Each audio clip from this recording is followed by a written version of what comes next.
This is the Big O Show. This is the Big O Show.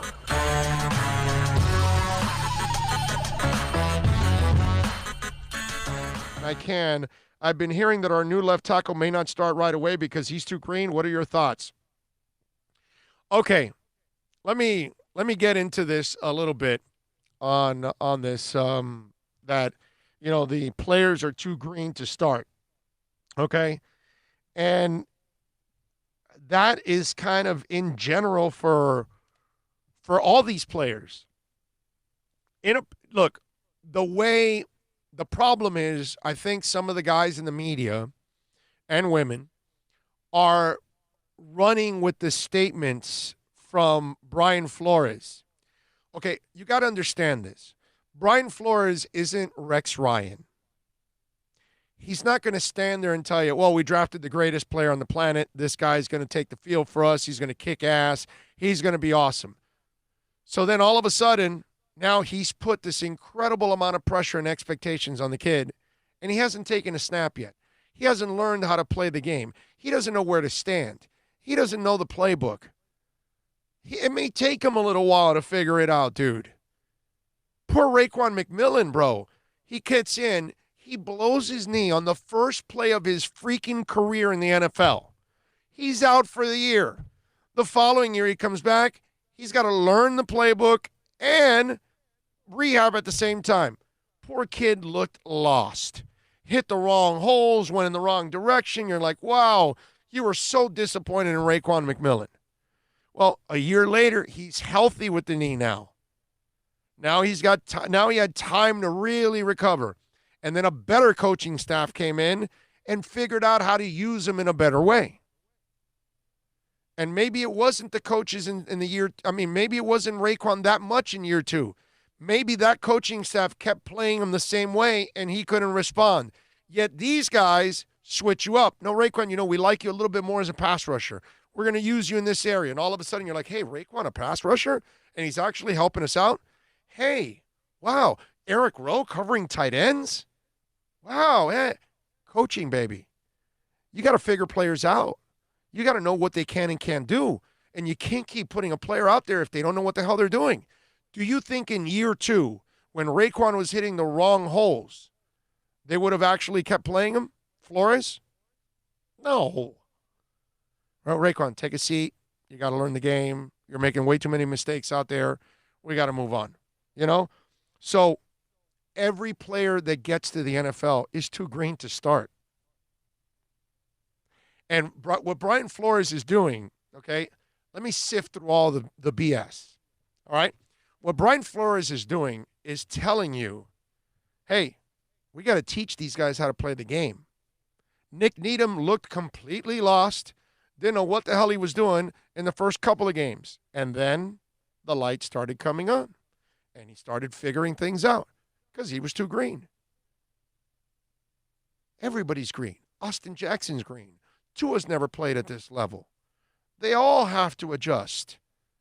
Remember, when Austin Jackson lines up for the first time, he will line up against the guy on the other side that he's never lined up against. You know what they're called? Grown-ass men. Grown-ass men that have multi-year deals, grown-ass men that have incentives in their contracts, grown-ass men that have a wife, 4 girlfriends, 10 cars, a couple of houses, all kinds of insurance plans, agent, this, that. They got to pay a lot of things. And that's why they're junkyard dogs. So Austin Jackson, Tua, everybody else, bro. It doesn't matter who it is. They all, Mike Hunt, everybody's going to have to. And that's Robert Hunt, by the way. But I can't help myself. They're all going to have to adjust. Malcolm Perry, welcome aboard, kid. You did great at Navy. Now it's the NFL. Holy crap, they're faster here. Yeah, you got to react faster here. You got to read faster here. You got to be stronger here. You got to be smarter here. So they're all green. That's a lazy type thing to say about all these players. And Flores is not building up these guys and telling you they're the greatest, and then you go out and write it, and then you believe it. And then if they don't go out and have 10 tackles in the first game, Oh, wait a minute. Flores / Rex Ryan told us he was great and he was going to dominate. But he's not. So now you take it out on the kid because, hey, the coach said it. So what Flores is doing is taking the proper approach. Hey, man, slow down.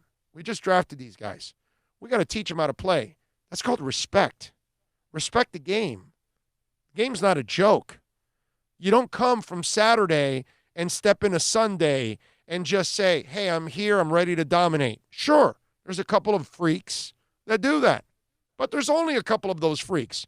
You're not drafting them every year, and you don't have them up and down your first and seventh rounds. So when you hear people write about, well, I'm worried about this player being too green, no shit. They're supposed to be green. Did you watch Pat Surtain his first year?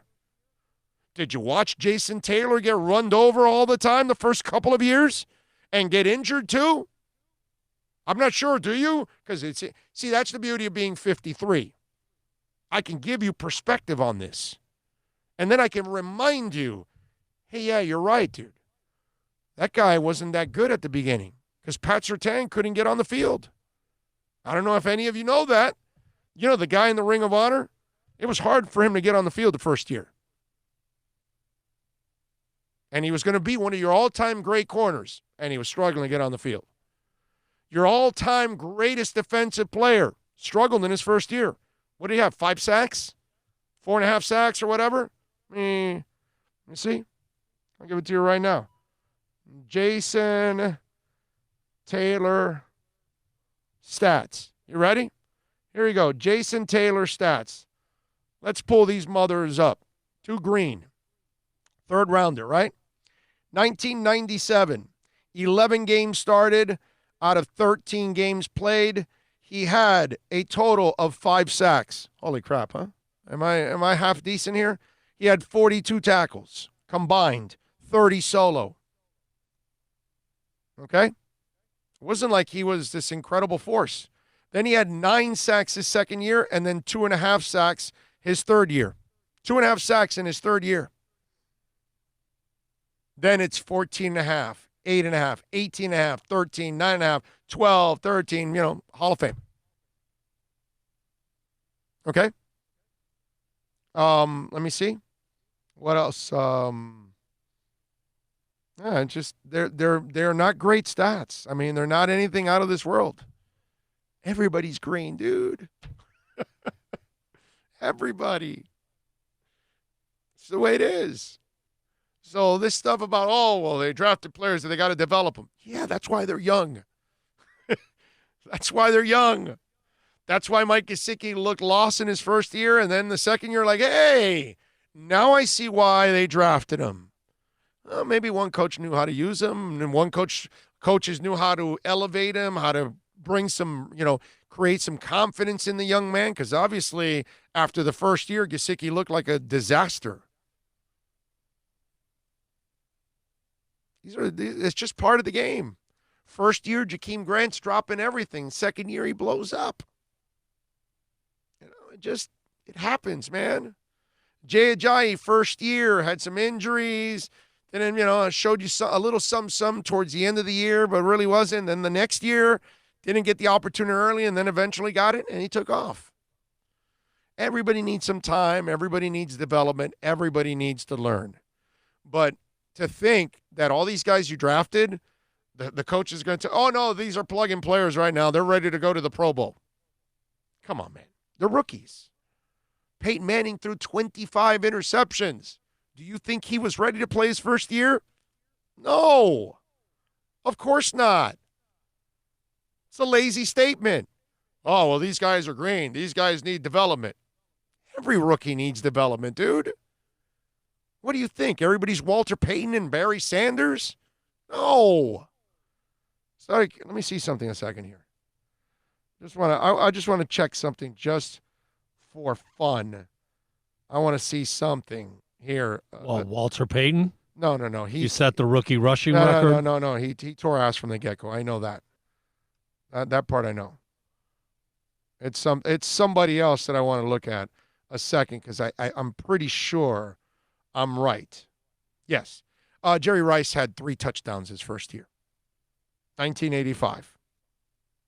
Okay, 900 yards, which is actually pretty good for a rookie. Okay, they'd average 18 yards a catch, but he only had 3 touchdowns. Then, No, back in those days, your wide receiver wouldn't do anything until really his 3rd year usually. It would take that long. Yeah, but his 2nd year was 15 touchdowns. Well, But that's Jerry Rice. Rice. That's Jerry Rice, the greatest receiver of all time, okay? But even Jerry Rice, 3 touchdowns his first year. He wasn't ready to dominate the league either. You know what I mean? And that's the greatest receiver of all time. Okay? We got a Mark Clayton. I think it was Clayton or Duper. They were very pedestrian. Well, Duper blew out his knee, didn't he, in a race at practice, right? Somebody challenged him to a race, 4.28 guy, blah, blah. And, yeah, he got hurt running a race after practice. Wasn't, and I don't remember if that was his rookie year. I can't tell you that because, again, I want to say that was his rookie year. You might be right, but I think Clayton wasn't a star his first year either. That was right next to, actually, my old high school, Pace High School. Yes. Yeah, I remember back in the day that dump to go see the practices. He had 1 touchdown and 114 yards. Yeah, he tore it up his first year. He had 18 the following year. In his 2nd year. Every player needs development, man. So when you see somebody talk about that or write about it or say it on television, well, you know, the Dolphins drafted players that they need to develop. Dude, they need to develop everybody. Okay? You don't become the player you are from day one. There's only a few of those guys that just step in and it's like they don't miss a beat, you know? Thurman Thomas, Barry Sanders, those kind of guys. It's just Todd Gurley. Those people are different, man. They're wired different. It's just one of those things. You can't do anything about it. Those are few and far between. Okay? So to me, you know, this whole thing about too green to start, paja mental masturbation is exactly what it's all about.